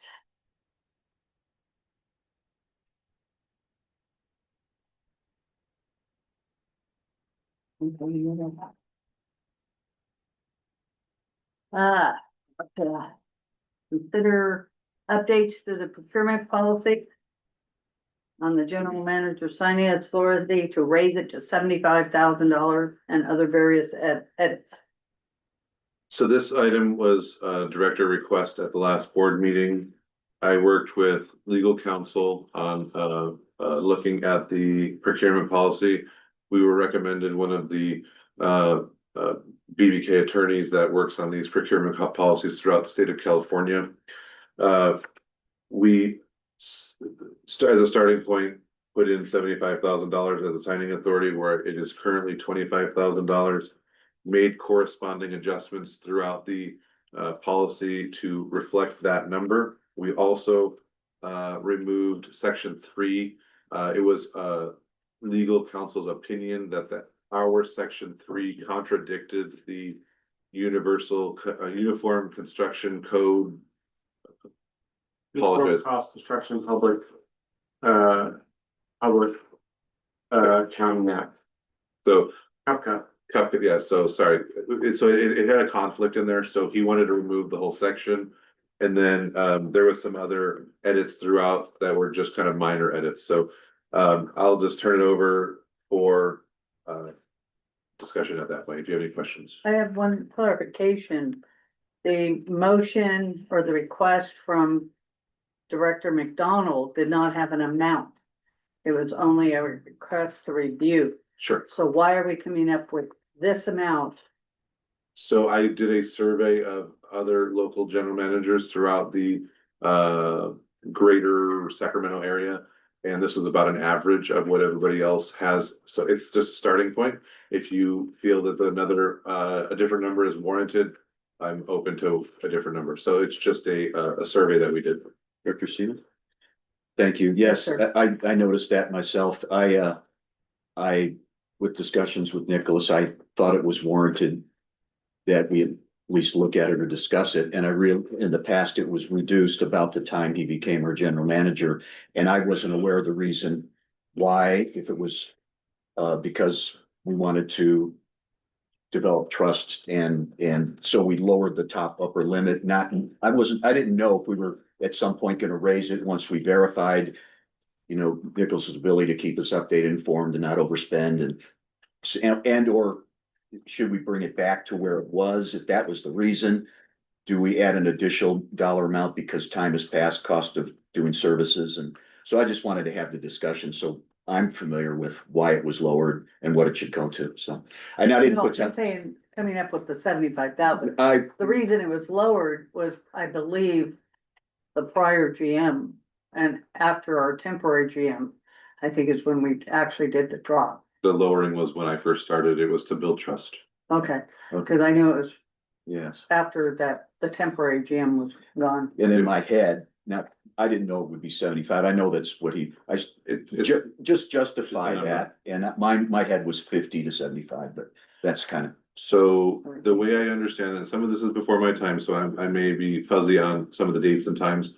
There was a project that, and I want to say it was the Sweetwater treatment plant project. There was a slight increase to $45,000 for change orders and things along those nature. And then when I started, I actually suggested to reduce it to the 25,000 to help build trust with the board, so you could see the transparency. When Director McDonald requested this item, I did the survey of other general managers throughout the region. Came up, it's a variety. I mean, they run the gamut from 25,000 all the way up to 300,000. So I settled on somewhere kind of in the middle, where I saw an average of a similar position, similar district size, stuff like that. So it's just a number. You can completely change what you feel is warranted, and I will not feel any different.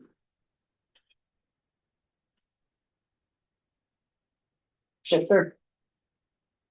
And on behalf of Director Thornborough, I'd like to bring up the discussion of what would be an emergency use versus what would be a routine decision. I know that when we had the break in the main line, I think that was a $67,000 62,000. cost. Mhm. And I think we need to have the authorization to where you can make emergency decisions. Sure. My concern is, and I'm speaking for Director Thornborough, is that if there's something over $50,000 that's non-emergency, the board would like to discuss it. Sure. Any Would you- discussion on that? I'm all for what you just said, that sounds good. Would you go 50 and then the emergency would be 75, or would you go a higher number? I'm just I asking. would go with the 75. 75. Given that it costs 62,000 for that, Mhm. that may be low, and when I look at some of the other numbers that people are authorized for, 100,000 would not be unusual, Yeah. given the cost of emergency repairs. As far as I understand, as part of my survey, PCWA does something similar. I believe it's 50 and 100 for his 50 is regular everyday. 100,000 would be for an emergency. So anything more than 100, he would have to take it to the board for an emergency. Are there examples of emergencies? Adam may know, but, it would be over 70,000? So. Oh, I That mean, break is I would say that break could have been more than 75,000 easily. easy, Uh, and that's an If it were emergency. Under the road, it would have been double. if it would have, yeah, Yeah. that's a good point. If it would have Okay, broken good under the point. road, it would have been a lot more. Yeah. Right, and then we would have been called in to Sure. make a decision. I mean, realistically, yes. I mean, so if you, I'm just making a suggestion, Yeah. so take it, if you wanted to do something like that, 50,000, I could work with legal to have the policy changed to 50 with your authorization, and if you wanna do an emergency number, I would like, if you're gonna do something like that, I would ask for 100,000, and then, we could write the emergency as 100,000. And that would be coming back to us for the final approval of that 100,000, or is it, Anything over 100,000 would have to come to the board, oh, just for emergencies. I'm talking about the emergency number. It would be that you would initiate the work, but then it comes back to us to be looked at. And we would ultimately do an approval. So not necessarily, if it was deemed an emergency, then it would, you want to answer that question? Well, yeah, what I would say is a lot of statutes, even under the public contract code, which is a helpful analogy, it's not binding here, but it's a helpful analogy. You have emergency bidding, procurement processes for emergencies. Under those statutes, the purchasing agent, in this case with Nick, has the authority to let a contract on the emergency without any formal bidding. But then there is you have to provide at the next regular meeting that provide an update or information to the board. That part. But the problem is you can't necessarily even call it a ratification by the board, because if he's entered into that contract because he has to in an emergency, we really can't get out of it at that point. But what we can do is require at the next meeting for the general manager to provide a report and update on any emergency purchase he made for visibility, transparency, and also for the board to review whether or not that was truly, wise purchase or not. But the board may not be able to, we may not be able to unwind it if that person's already doing the work. So that's the only thing. Can I ask a quick question? Go ahead. So in following up on what you're talking about, that in the emergency, that there still should be a bidding process. No, Or- in public contract code, it dispenses with that. If Oh, there's a dispense. true emergency, yeah. Okay, Because that's what otherwise- I was misunderstanding when you were saying that, because it sounded like there was an emergency bidding process. No. Okay, The emergency bidding that's what I need process. to, okay, that's all I need to know. Yeah. As far as I understand it, and I'm not sure, I will have Frank verify this, that's our section 4. If you go into section 4 of the policy, Mhm. that is where it's, the bid would be over that amount. You have to go into that, formal bid if you go over the. Or if it's both. Yeah. Okay. Director Stovall. Just for transparency for the public, emergency refers to a sudden unexpected occurrence that poses a clear and imminent danger, requiring immediate action to prevent or mitigate the loss or impairment of life, health, property, or essential public services. So that's the framework that emergency is defined as. And if I could just. Evidence based on when this break happened, and it's the Ford siphon, just so we can have the same name. As soon as I found out about it, I will continue keeping the board informed. Yeah. I sent an email out, I believe it was 8 or 9 o'clock at night when that first happened, and that will be my mandate for myself. That I will keep the board informed before I make any emergency purchases. I will send that email out to inform the board of a potential emergency situation. Dr. Saunders. And the other thing outside of the emergency though, what is it within the purview of $50,000 the next board meeting? It still comes back to us showing these are the purchases that are made, so. Yeah. Wouldn't come back for an approval, but it would definitely come back to say that this was made, and you could question it at that point. Obviously, if I'm making purchases that shouldn't be made, then you could address that with me. Yeah, exactly. Show me the door. Well, I hope that you have enough trust in me that I'm not gonna make those purchases without. Basically, my mandate would be the budget. So if we have a budget and it's something that is reasonable within the budget, that's where I'm gonna go. If there's something outside of the budget, I will, let me point out this way.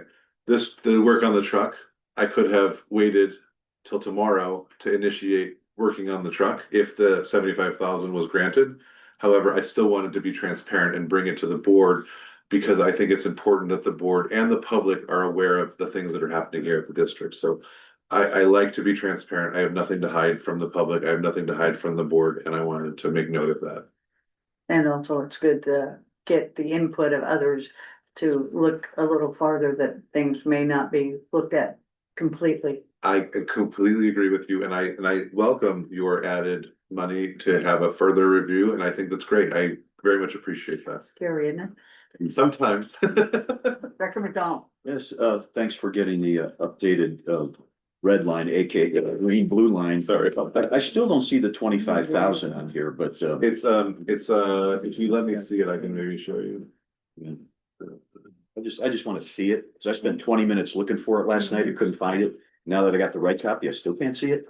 So I want to know if I need to go to the eye doctor or, This, you know. oh, this isn't the, Page 5 of 8. this isn't the red line. No, I thought- That's the only one we got. Yeah, no. There should be one on Yeah, the there table were right here. two of Oh, the right same there. thing. Well, that's the old one I took out. Binder. I don't see any red lines in this. Oh, there they are. They're blue lines. They're, Purple. Oh, you know what? Green. This is. I will apologize one more time. Revision In section 103. In section 103 was where it said it originally, and it looks like the red line didn't capture that. I can show it to you, the original policy. It's on our website. okay, you were just trying to see if I was reading the material. Twice, Yeah. twice. You passed. It passed, okay, You're barely. not Jamarcus Russell, and you did not find the $100 bill in the back of your playbook. Okay, that's all I had. Okay, I didn't see it. Thank Any you. other director comments? Public comments are now open. Yeah, I remember years ago when Steve Palmer was here, the limit was $10,000. And then over that, he had to go to the board. And we had a big discussion about that, and everybody on the board, says, yeah, come to us. And we'll approve if it's more than that. And now I understand it's 25,000, but why can't you go to the board? So- Go to the board, call them up, hey, 2:00 in the morning and get an approval. I'm not allowed to do that. That's against the law. Oh. That's a Brown Act violation. That's Oh. you can't do that either. And so I will just kind of, Steve's signing authority was 45,000, not 10,000. Yeah. Yeah. So Before the. well, yeah, but it was increased to 45,000 when he was here. It says 10. I thought it was 10. So that is for bidding. That's for bidding. Yeah, for Okay. bidding. Well, it was 45, and then it was, when we had the temporary was 45, and then it was dropped down. I must be way back. Yeah. I know. That's for bidding. Any other public comment? Public comment for closed. Any other director comment? Motion?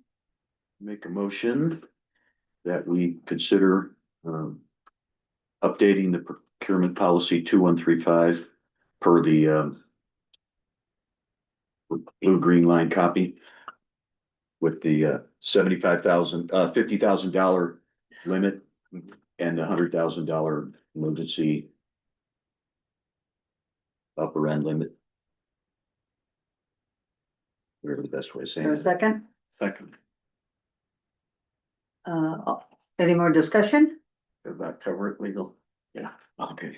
Who's second? Basically, as presented, just as I understand it, as presented, with those changes, 50,000 for regular, 100,000 for emergency. Correct. And I'll work with legal to get those changes and I'll have the policy somewhere in consent so you can see it. Huh? Real public. I'll work on that redlining. All in favor? I, Any opposed? No. Okay. Okay. Am I hallucinating? Oh, no. We got one more. Deputies, okay, we're up in 9. Which I'm assuming you just read this, isn't it? Or do we have to vote? Yeah. No, you don't read it at all. So basically, this is a public hearing to go over the direct charges that are going to be going to tax lien. Yeah. So there is, we have posted this, per requirements. Some people have paid, so the names that you see, in your documentation, not all of them still owe. We will be updating that before submitting to the county. Basically, they have up until, I think the date was August 12th this year. August 10th, sorry. They will have up until August 10th to pay, and then after August 10th, on August 10th, we will submit their names, their information to the county for processing and for collection. So this is a public hearing, so Just for clarification, is it that's the notice that they send us. The deadline, the deadline is the the 11th. 11th? So So that's the the 10th. last possible day you can do it. Okay. And last year we were evacuated, so I had to be brought in through evacuation lines to be able to process it. So I was hoping we could do it on Friday the 8th. Just putting it out there. Can we legally do that? You can send it before the deadline at any time. Yeah. Just can't send it after the deadline, and even though they say the 11th. The auditor controller Joe Harn's office really wants it on. The 10th, he'll give you 1 day for mailing. But that's Sunday.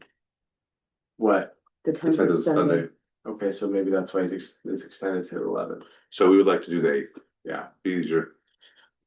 So with this being a public hearing, we do need to take public comment first, and then we would take board comments second.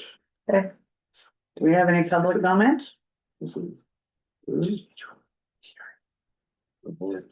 have to open a public hearing though for a time. Oh, good thing.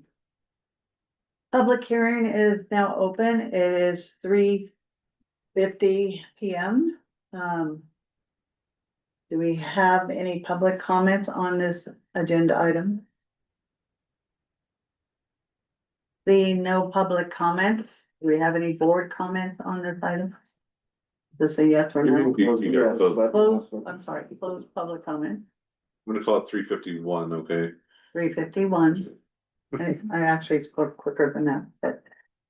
Do we have any board comments on this item? Yeah. Director Responder? First, thank you to staff, cause this time you can see it's just parcels, cause we usually get a lot of, complaints when the names go out, so thank you for, putting the parcels, now that helps significantly.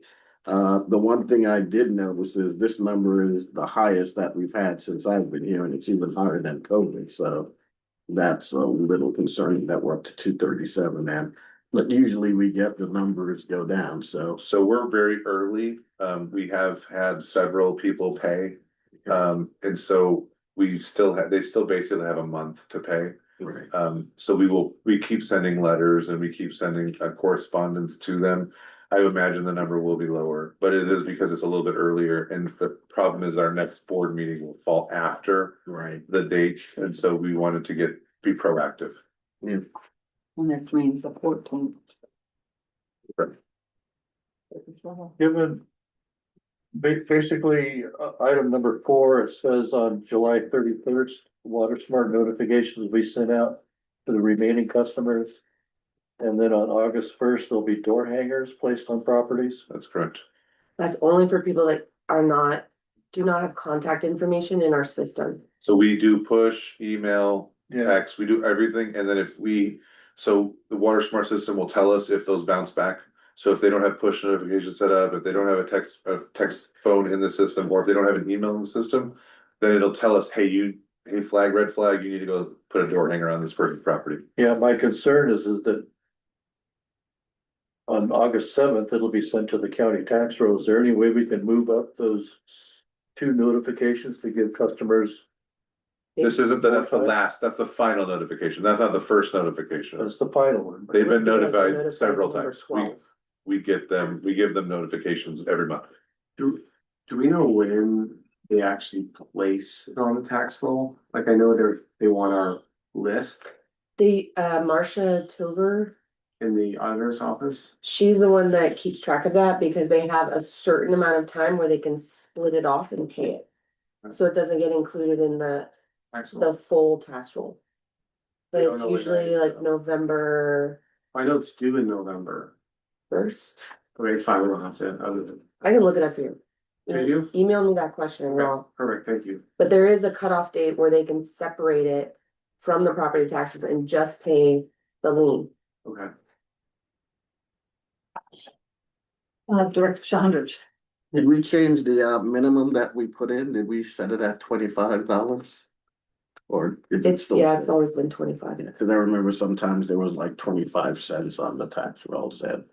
Not anymore. I mean, technically, there is no official limit. We just Right, made a executive decision in the office. yeah, cause I I remember, think it's part of our policy though. yeah, I think we changed the policy, cause there was one What's time. committing it? Director Thornburg was like, I'll just pay the 25 cents, cause there was someone who was. Maybe I'm wrong, but I thought. Complaining all the time, but.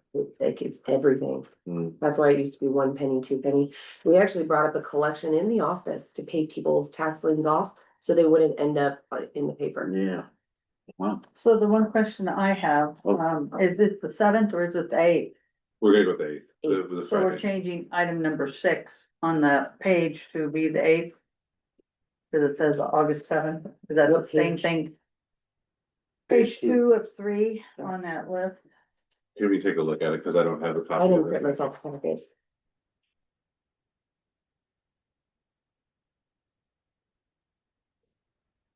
It's on the back page of the 898. This 10th, yeah. I just wanna make sure we're talking the same thing. That's Thursday in the packet. I mean, we could keep it the 7th, that's better for me. I might have the 8th, sorry. When would you rather have the 7th or the 8th? That's up to you as a board. That's a board decision. I'm just trying to get, if we were talking the 8th before we looked at the paper, or I looked at the paper and noticed it says the 7th. So Numbers, one way or another, we have to make it. I would just Number make 6. it clear so there's flexibility. Where by no later than August 8th, and then if staff wants to present it and send it on the 7th, they can do that. So you want to have it By no later than, number 6 to read no later. I think just the motion, you can add that as part of the motion. It wouldn't change the way it reads. I think that's just the staff report, so as part of the motion, you can just clarify. Present it by no later than August. It's Jessica's day off on the 8th, and that's why she picked the 7th. She works a 980 schedule, so she's off on the 8th. We can still say by no later than the 8th. Okay, who wants to try that one? I have a question. As far as what is owed the district, if the money is going on a tax lien and the customers are gonna pay the county, The county sends the money to us. so the county, so we're We're our not, collection agency. all right, so we're not out any money. No. All right, as soon as that property sells, that lien on the property is paid through escrow back to us. We're first. First, before any other taxes and. Any fees. government liens are first. so let me clarify, if there's a lien put on the property, we have to wait until the property is sold Sometimes, to get those. or transferred. Yeah, we could. I mean, There's- also after 5 years, their liens are auctioned off. Unfortunately, there are customers who don't ever pay their bill, Yeah. and they are liened every year. Or probate. And Bob, I believe this happens every year, so we may not get the collection this year, but the one for the previous year, so We do get little checks every now and again when. Yes, properties are so we're, sold. so we're not, if they don't pay, but we're getting, We'll get it when the property. yeah, we're recouping, we're just a year's behind, you know. That answers my question. Sometimes we're more than a year behind, but eventually it does come back to the district. Okay, I'm ready for a motion. And with the motion that we adopt the resolution for confirming the delinquent water charges to be placed on the property tax roll for fiscal year 25-26, with the amendment of the final direct charge will be up to August 8th. Nice, a second. Any more discussion? All in favor? Aye. Any opposed? Motion passes. Director Seaman, I would like to note, we do not have a closed session today. I have no updates on any of the stuff. Okay. Told you 4 o'clock. Did you look at your clock? 3 minutes. Is it a record? It's a record, yeah. Not yet. Here we go. Is there any, board member requests for, additions or future meetings? Is that a no? Okay. Are there any public comments before we go? Any public comments closed? Next meeting date is August 13th at 2 p.m. District Office. I could say 8. And at this time, I would like to seek a motion to adjourn. So moved. Second. All in favor? Aye. It is 3:59, Record breaking. meeting adjourned.